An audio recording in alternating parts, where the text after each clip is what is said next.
Keluaran 19 ayat yang ke-6, 10 dan 11 dan 17. Kamu akan menjadi bagiku kerajaan imam dan apa? Bangsa yang kudus. Inilah semua firman yang harus kau katakan kepada orang Israel. Firman Tuhan katakan kalau kita ini adalah bukan cuma kerajaan imam, tapi adalah bangsa yang kudus. Berarti marga kita semua itu kudus, bukan kudis ya. Diingat-ingat, marga kita semua kudus. Lanjut ayatnya yang ke-10 dan 11. Berfirmanlah Tuhan kepada Musa, pergilah kepada bangsa itu, suruhlah mereka apa? Menguduskan diri pada hari ini dan besok, dan mereka harus mencuci pakaiannya. Ayatnya yang 11 ya berarti. Menjelang hari ketiga mereka harus bersiap, sebab pada hari ketiga Tuhan akan turun di depan mata seluruh bangsa itu di Gunung Sinai. Ayat yang 17. Lalu Musa membawa bangsa itu keluar dari perkemahan untuk apa?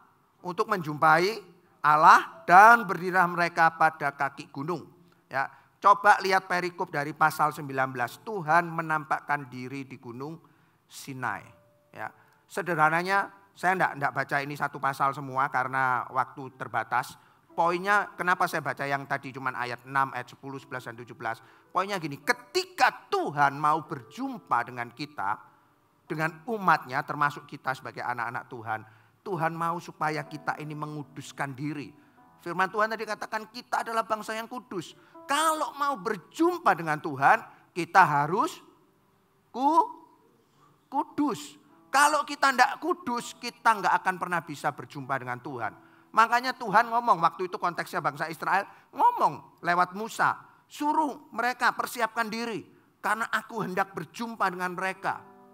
Ya, mereka suruh puasa, ya, ada yang lain-lainnya banyak. Tapi intinya mereka kalau mau ketemu Tuhan, mereka harus menguduskan diri.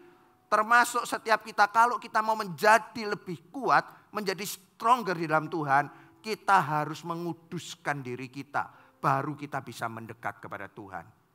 Ya. Masalahnya, ya, kalau kita cuma marga itu gampang, kudus marga itu cuma di apa ya, kayak ditempelin gitu, karena kita lahir sudah misalnya, kalau orang Cina biasanya marganya di depan, betul ya? Lahir ya sudah mau, tidak mau marganya itu, betul nggak? Nggak bisa ganti. Ada yang di sini marganya ganti? Saya tahu tidak semudah itu, mungkin ngomong gampang, tapi pada kenyataannya di akte susah. Ya, karena saya pernah mau mengurus, saya mau ganti nama saya biar keren gitu, biar nggak kelihatan kayak orang Indonesia asli gitu. Ternyata nggak boleh sama negara itu, pengadilan itu susah jalannya. Ya, bukan iseng-iseng saya mau ganti loh, karena sekalian ngurus gitu ya, karena ada, saya nggak usah cerita nanti panjang. Tapi kalau cuman kita kasih marga gampang. Masalahnya kita tadi saya katakan kita ini marganya kudus. Tapi kenyataannya, saya tidak mau menghakimi Bapak Ibu ya, termasuk saya ya. Belum tentu kita ini kudus walaupun marga kita kudus. Ya. Nah, untuk kita bisa hidup kudus, gampang atau enggak gampang, sulit atau sukar? Nah, bingung ya. Bukan cuma sulit sekali, mungkin mustahil untuk kita bisa hidup kudus. Betul enggak? Itu sangat sulit, sangat mustahil untuk kita bisa hidup kudus. Oleh karena itu kalau kita mau hidup kudus, kita tidak bisa mengandalkan kekuatan kita sebagai manusia. Hanya Tuhan yang bisa menguduskan setiap kita. Ya. Biasanya kalau saya konselingin para pria, ya kalau wanita sih enggak biasanya pria. Ya memang ada tapi jarang wanita, biasanya pria. Pria itu pikirannya selalu kotor, terus ngeres terus. Itu memang dari sononya, termasuk yang di depan, supaya bapak-bapak di sini tidak merasa terhakimi. Memang pria dari sononya kayak gitu. Ya, walaupun ditunggangi tangan sama pendeta, sama Pastor Antoni, saya percaya itu nggak akan pernah bisa hilang. Yang bisa menguduskan itu cuma firman Tuhan. Ya, makanya kenapa bangsa Israel ketika Tuhan ngomong untuk ketemu, kuduskan diri. Berjumpaan dengan Tuhan. Ya, itu baru bisa terjadi. Ya, kekudusan itu bukan karena faktor kekuatan kita sendiri, tetapi firman Tuhan. kekuatan Tuhan sendiri yang membuat kita semakin kita dekat dengan Tuhan, semakin kuduslah itu. Amin. Ya, saya sudah jadi anak Tuhan itu sejak SD kelas 1. Ya, walaupun itu accident saya jadi anak Tuhannya. Tapi saya dibaptisnya itu SMP 1, kira-kira 6 tahun kemudian. Ya. Di tengah-tengah perjalanan iman saya tadi yang selama 6 tahun itu, saya nggak mau dibaptis. Walaupun sering kalau ada altar call, ikut retreat, itu maju nangis-nangis, wah aku cinta Tuhan, aku mau hidup bagimu. Tapi mau baptis itu nggak mau saya. Alasannya cuma satu, kalau saya simpulkan, saya kerucutkan alasannya cuma satu. Nanti kalau saya sudah dibaptis, pikiran saya waktu itu, aku jadi orang kudus, aku jadi orang suci.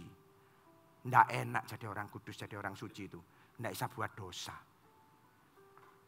Bener lah bener? Ngerti perkataan saya atau kedinginan semua? Kok kelihatannya tenang gitu. Saya dulu cuma mikir kayak gitu. Nggak enak ya. Dekatlah dengan Tuhan, maka dosa akan menjauh dari hidup Anda. Begitu juga dengan sebaliknya. Kalau Anda menjauh dari Tuhan, yang mendekat adalah dosa. Kalau Anda dekat dengan Tuhan, engkau akan berdampak kekudusan itu akan tadi saya ngomong bukan kekuatan manusia, tetapi Tuhan yang menguduskan kita. Itu sama ketika engkau gelap dekat dengan terang, pasti gelapnya yang hilang. Sama ketika Anda dekat dengan Tuhan, otomatis yang kudus itu akan jadi kudus.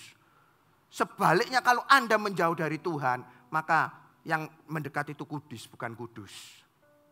Nangkep maksud saya sampai sini Bapak Ibu? Ya. Dekatlah dengan Tuhan supaya apa? Supaya kekudusan itu menjadi bagian setiap kita. Ya, saya mau kasih ayat di Lukas 22, kita lihat sama-sama. Ayatnya yang ke-54 sampai 62. Petrus menyangkal Yesus, lalu Yesus ditangkap dan dibawa dari tempat itu, ia digiring ke rumah imam besar dan Petrus apa? Mengikut dari jauh. Di tengah-tengah halaman rumah itu orang memasang api dan mereka duduk mengelilinginya. Petrus juga duduk di tengah-tengah mereka.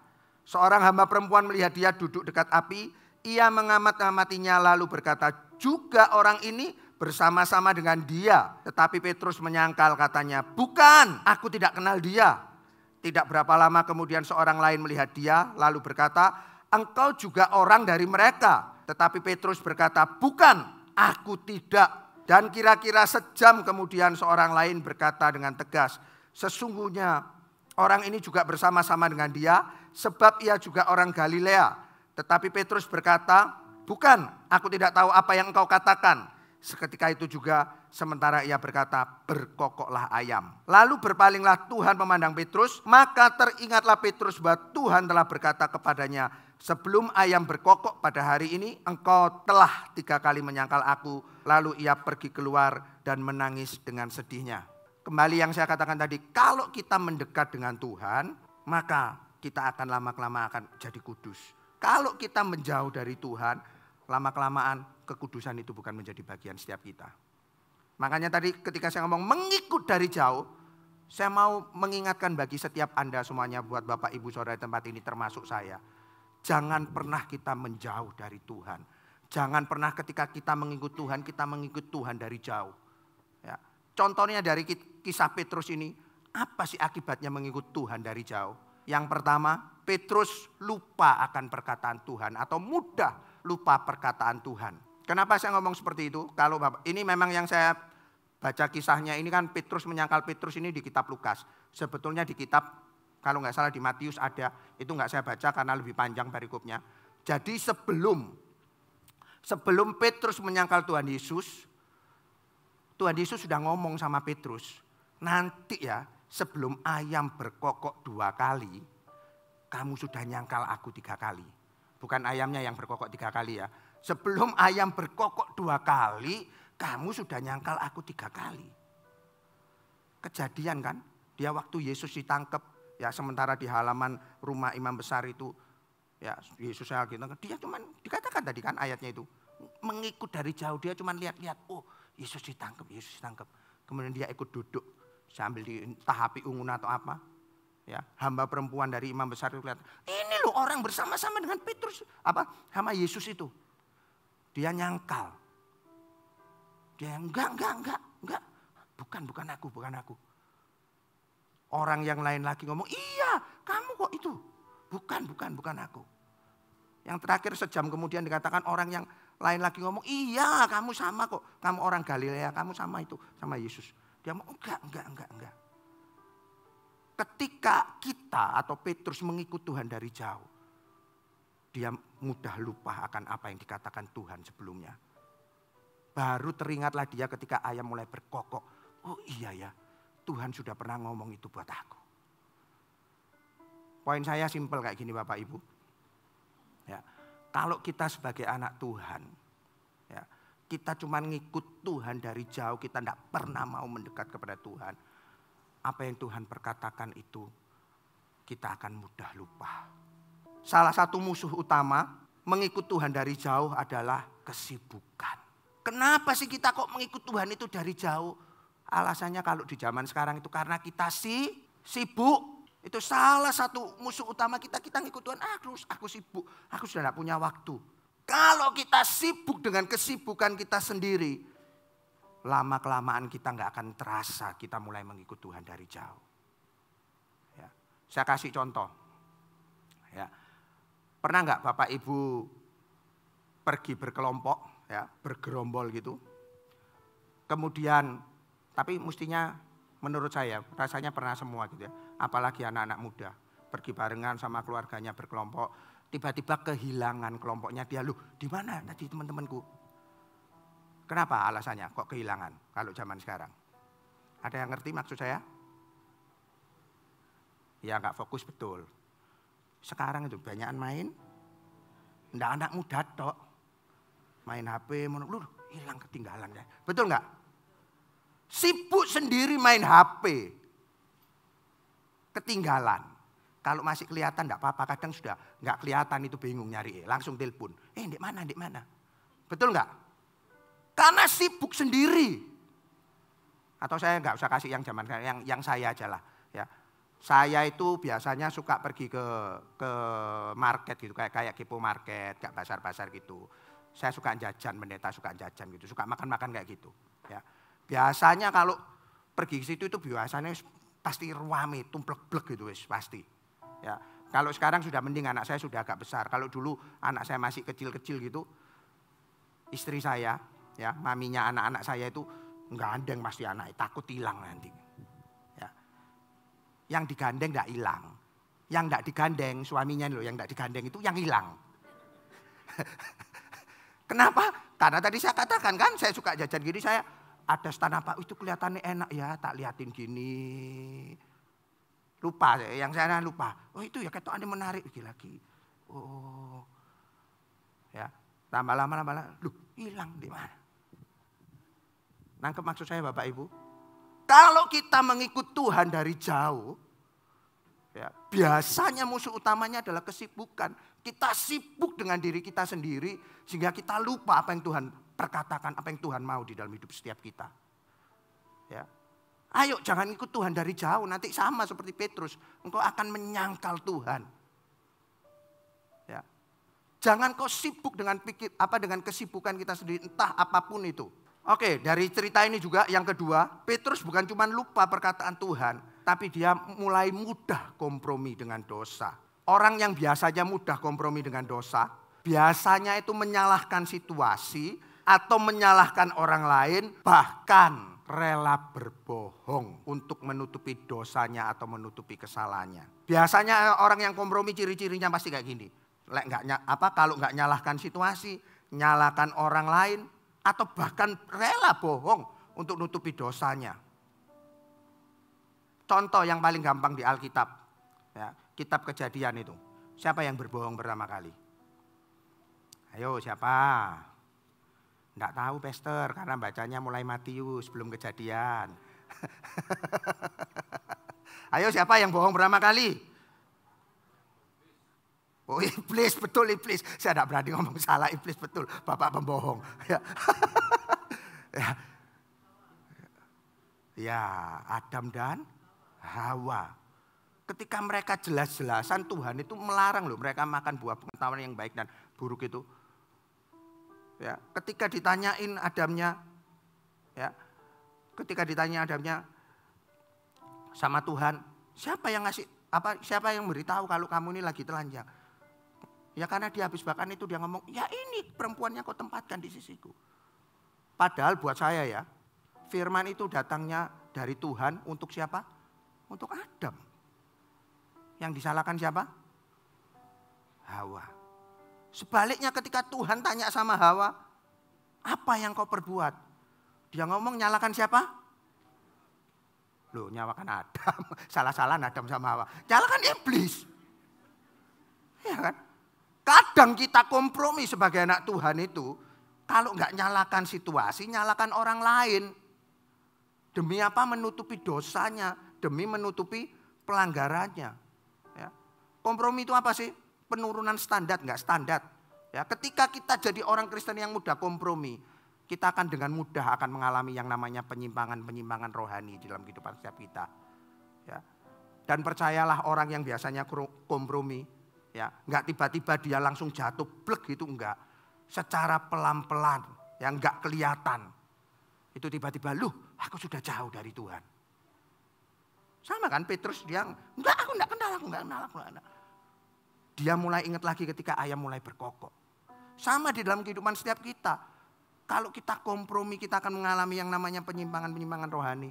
Contoh lagi, ya, enggak terasa kita jatuhnya. Tadi pagi saya sempat ngomong, Raja Salomo. Raja Salomo itu raja yang takut akan Tuhan loh. Ketika Tuhan tanya apa yang kamu minta, dia enggak minta kekayaan, dia enggak minta ketenaran. Dia minta supaya punya hikmat. Hidup dalam takut akan Tuhan, Tuhan kasih itu. Bahkan ditambahkan. Ya, jadi orang yang tenar, dari raja yang kaya raya. Semua bangsa datang kepada dia bawa upeti. Justru di tengah-tengah yang seperti itu. Ya, dia mulai menikah dengan banyak perempuan. Ya, bukan cuma perempuan, tapi perempuan itu adalah penyembah-penyembah berhala. Daud mulai kompromi. Ya wis gak apa-apa lah. Aku cuman Tuhan tahu kok hatiku. Aku walaupun aku sembayangan di altar berhala ini, tapi Tuhan tahu kok hatiku cinta Tuhan. Jatuhnya itu enggak langsung. Pelan-pelan enggak terasa. Tiba-tiba dia sudah hidupnya enggak takut akan Tuhan. Jangan pernah kita mengikut Tuhan dari jauh. Kalau kita mengikut Tuhan dari jauh, kita pelan-pelan hati kita mulai bergeser. Kita akan mudah kompromi. Bahkan dosa kita anggap, biasalah. Nanti aku bisa minta ampun lagi sama Tuhan. No, mengikutlah Tuhan dari dekat. Supaya Anda menjadi semakin kudus. Yang terakhir, mudah takut kepada manusia daripada Allah. Mengapa kejadian ini bisa terjadi dalam kehidupan Petrus? Ya, bahasa saya gini paling gampang. Biasanya orang yang kayak gini, kenapa dia lebih takut kepada manusia daripada pada Tuhan? Karena konsekuensi yang dia terima dari Tuhan itu biasanya enggak langsung. Kalau dari manusia langsung biasanya. Saya kasih contoh biar enggak usah dibuka ya ayatnya ya. Ada di 1 Samuel 15 ayat yang ke-24. Itu adalah cerita bagaimana Saul ya. Sementara dia menunggu Samuel enggak datang-datang untuk mempersembahkan korban. Ya, Samuel kok enggak datang-datang. Sementara rakyatnya mulai ngomel, mulai menggerutu, ya, mulai banyak hal dia kok gak datang Samuel ini. Akhirnya dia ambil bagian itu, dia menggantikan Samuel sebagai imam, dia mempersembahkan korban. Kelihatannya sederhana ya Bapak Ibu ya, gak apa-apa, kelihatannya kan baik, betul gak? Gak apa-apa, Samuel gak datang tak gantikan. Tapi itu fatal loh. Yang asalnya Tuhan mau mengokohkan kerajaan daripada Saul ini. Gara-gara kejadian ini Tuhan pindahkan. Ya, Tuhan gak jadi mengokohkan kerajaan daripada Saul. Diberikanlah kepada orang lain, yaitu kepada Daud. Kita semua sudah tahu. Ya. Ayo, ya, lebih takutlah kepada Tuhan. Lebih senangkanlah Tuhan daripada manusia. Terkadang kita sering dihadapkan posisi seperti itu. Kita nego, enggak apa-apa lah, Tuhan kan enggak kelihatan. Nanti aku bisa doa, bisa minta ampun. Kalau manusia gengsi kadang kita, harga diri kita. Ya. Karena apa? Konsekuensi yang dari Tuhan biasanya nggak kita terima secara langsung. Oleh manusia langsung. Bagi kita apa sih? Yang terpenting adalah citra diri atau apa yang bisa dilihat oleh manusia harus kelihatan baik. Itu kadang yang ada di benak kita. Kita takut, oh pokoknya aku di hadapan manusia, aku harus kelihatan baik. Di hadapan Tuhan itu urusan nanti gampang diatur di belakang. Nggak bisa. Jauh lebih penting Anda di pemandangan Allah daripada di pemandangan manusia. Lebih takutlah kepada Tuhan. Keadaan yang berbahaya bagi iman kita, jika kita mengikut Tuhan dari jauh, maka mendekatlah bahkan tinggallah di dalamnya, maka kita akan benci dosa dan kekudusan itu akan menjadi bagian hidup setiap kita. Jangan pernah menjauh atau mengikut Tuhan dari jauh, tapi mendekatlah. Ketika engkau mendekat, maka engkau akan benci dengan dosa. Otomatis. Karena itu tidak bisa bersatu. Gelap dengan dosa tidak bisa bersatu. Mendekatlah kepada Tuhan. Izinkan Tuhan membuat hidup Anda menjadi semakin kudus, menjadi semakin kuat di hadapannya. Amin. Ya. Dan kita nggak usah takut kepada manusia. Lebih takutlah kepada Tuhan.